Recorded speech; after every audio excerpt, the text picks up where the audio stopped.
Oi, gente, tudo bem? Meu nome é Renata Moraes e hoje eu vim aqui compartilhar com vocês um vídeo sobre o trabalho do acompanhante terapêutico escolar e domiciliar. Eu quero já falar do trabalho do acompanhante terapêutico escolar, que nada mais é um mediador entre a criança e a escola. Ele vai ser aquele que vai auxiliar a criança no seu dia a dia, em toda a rotina escolar. Dependendo do nível de suporte da criança, o AT escolar ele vai dar algum tipo de ajuda para essa criança.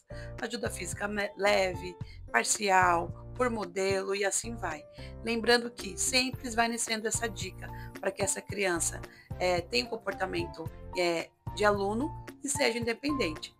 Então, o AT ele vai estar ali para auxiliar essa criança, como eu disse, em toda a sua rotina, seja pedagógica, AVDs, em todos os ambientes ali da escola. Lembrando que o AT não é aquele que vai fazer para a criança, mas ele vai dar algum tipo de ajuda. Então, lembre-se sempre disso, das dicas ser menos para mais.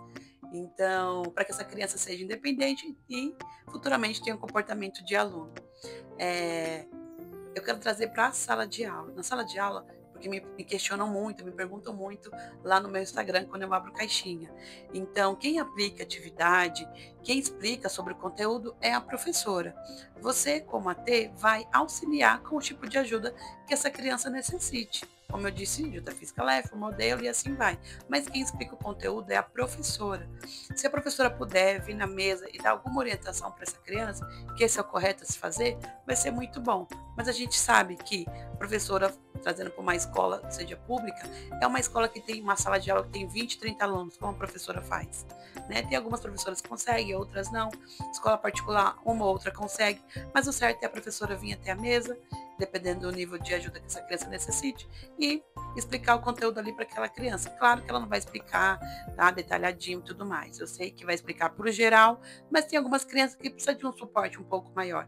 Então, o AT pode estar ali conversando, como eu disse, que o AT é mediador, então ele pode estar ali também conversando com a professora, criar algumas pistas visuais, criar algum nível ali de suporte, algum tipo de ajuda para que essa criança venha ter a facilidade de entender, de certa forma, o conteúdo. Seja, ai, me fugiu aqui a palavra, Uma seja hora depois. seja adaptar os materiais, claro que não é o AT sozinho que faz isso, mas professora junto com a psicopedagoga, que essa criança provavelmente já passa, né, na clínica. Então, é toda uma equipe que está ali, claro, em volta, trabalhando junto com o AT. O AT nunca atua sozinho.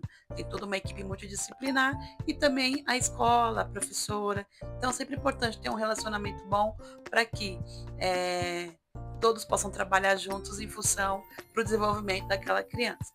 E o acompanhante terapêutico domiciliar é totalmente diferente. Na escola ele é o mediador.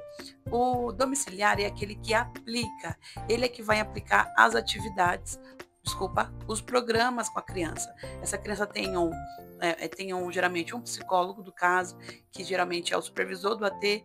Então é esse supervisor que vai elaborar os programas, que vai, né, passar para o AT quais são os programas que precisam ser aplicados em casa. Lembrando que, quero voltar um pouco do escolar, na escola tem muitos estímulos, estímulos visuais, estímulos auditivos, estímulos sensoriais para essa criança. Então, o AT tem que trabalhar muito ali em conjunto com a professora. E, voltando aqui, o AT domiciliar, ele vai aplicar os programas. Diferente do ambiente escolar, domiciliar, a criança está no seu, a criança, adolescente, enfim, está ali no seu ambiente.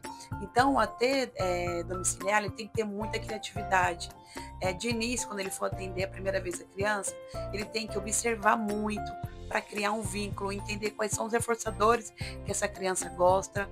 Você não vai chegar já aplicando o programa. Você precisa primeiro criar um vínculo, entender quais são os reforçadores que essa criança gosta, preparar de todo o ambiente para poder chegar e aplicar os programas. Então, tem todo um caminho ali quando você é um acompanhante terapêutico domiciliar. Você vai aplicar os programas, mas não logo que você conhece a criança. Primeiro é um vínculo que você precisa criar, uma aproximação que você precisa ter com essa criança para que ela confie em você, para que ela tenha o comportamento de sentar e você poder aplicar as atividades. Lembrando que você vai precisar ser muito criativo, você vai precisar fazer com que a sua sessão ali em casa seja muito agradável para essa criança, para que ela tenha ali, vamos dizer, um certo prazer de te encontrar, de saber que vai ter atividade, vai ter os programas, mas também, a gente chama de atividade, né, com as crianças também em casa, mas que também vai ser legal, mas também vai ter. Então, eu quero te dar um recado seja criativo para se manter domiciliar, conheça o seu cliente, a sua criança, seja divertido e faça com que a sessão ali seja agradável para ele. Então, a diferença dos ATs são essa. O AT escolar é mediador e o AT domiciliar, ele é o aplicador. Então, eu quero falar para você, que ficou até o final, você que que acabou de se formar, para você que quer entrar na área, não sabe o que fazer, para você que já tem um caso e também não sabe o que fazer, espero que esse vídeo tenha te ajudado e eu quero te trazer aqui para a mentoria. Eu ofereço mentorias para ATs iniciantes, para ATs que vão iniciar no seu primeiro caso, para ATs que gostaria de fazer discussão de caso também. Então, eu ofereço mentorias para você que precisa de ajuda e não sabe o que fazer no seu caso. Então, compartilhe esse vídeo, curta, se inscreva no canal, me chama lá no Instagram, vou deixar aqui embaixo também o meu Instagram, porque nós podemos trocar ideias e fazer com que a vida da sua criança, do seu cliente, possa ser uma vida divertida enquanto estiver com você. Possa ser uma sessão agradável, não só para a criança, mas para você também. Obrigada por ficar até aqui. Beijo, tchau, tchau.